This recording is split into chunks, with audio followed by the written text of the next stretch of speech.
Lorsqu'il plut à Dieu de créer l'univers, il travailla sur le néant. Et voyez les belles choses qu'il a faites. De même, s'il veut travailler en nous pour y opérer des choses infiniment au-dessus de toutes les beautés naturelles sorties de ses mains, il n'a pas besoin que nous nous mettions en si grand mouvement pour l'aider. Laissons-le plutôt faire. Il se plaît à travailler sur le néant. Tenons-nous en paix et tranquillité devant lui, et suivons simplement le mouvement qu'il nous donne. Tenons donc notre âme en paix et nos puissances spirituelles dans le repos devant lui, en attendant tout mouvement et toute vie de lui seul. Et tâchons de n'avoir ni mouvement, ni volonté, ni vie qu'en Dieu et par l'Esprit de Dieu. Il faut s'oublier pour tourner continuellement son âme vers Dieu et la laisser doucement et paisiblement devant lui.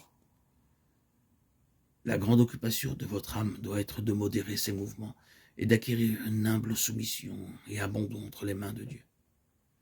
Il vous est permis, il vous est même bon d'avoir des désirs de votre avancement spirituel. Mais ces désirs doivent être calmes, humbles et soumis au bon plaisir de Dieu.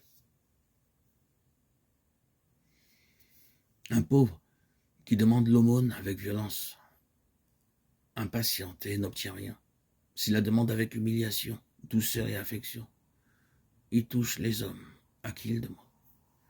Les désirs trop violents viennent de la nature. Tout ce qui vient de la grâce est doux, humble, modéré, remplit l'âme et la rend bonne et soumise à Dieu. Votre application particulière doit donc considérer à modérer les mouvements de votre âme, à la tenir calme devant Dieu, à être soumise et humble devant lui.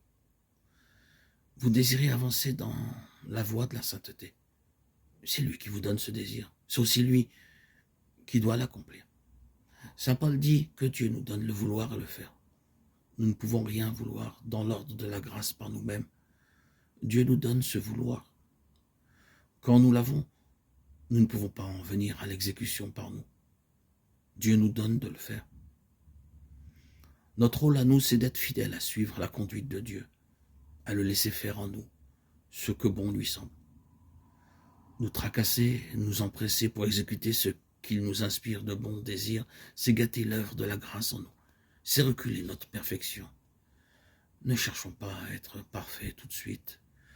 Accomplissons avec calme, avec une paisible fidélité, ce qu'il demande de nous. S'il lui plaît de mener notre barque plus doucement que nous le désirons, soyons soumis à son divin bon plaisir.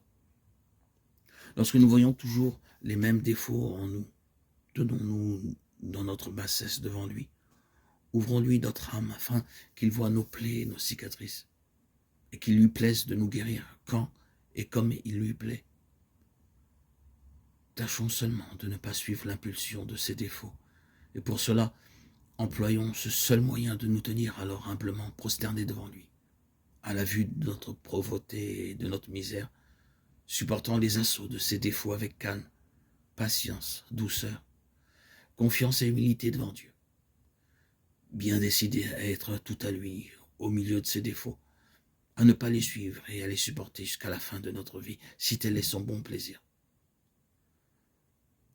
Car remarquez-le bien, une fois que notre âme ne consent pas à ses défauts, elle n'en est plus coupable. Dieu n'y est plus offensé, et au contraire, elle en retire un grand profit pour son avancement